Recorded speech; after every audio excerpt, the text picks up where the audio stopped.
এখন কি দিয়েছো না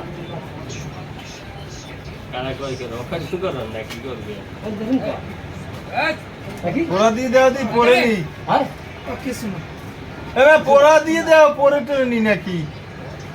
পোড়া দেওয়া দেওয়া কারা তো অপারেশন করবেন নাকি হ্যাঁ কালা এবার মারবা না দেওয়া দি নাই পরে নি আগে পরে নি আগে হ্যাঁ আছে করবে বলবে বলবে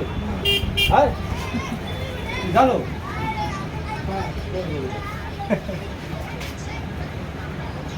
হ্যাঁ কালা রে ও স্যার লাল বলে কাকয় গইতে কাকয় তোর মাছ সামালা খাই কইছে বুঝছেন এই বাড়ি দাও বাড়ি দাও খাই কইছে বাড়ি দাও বাড়ি দাও না না ভাই বাড়ি দাও বাড়ি দাও বুঝছেন কই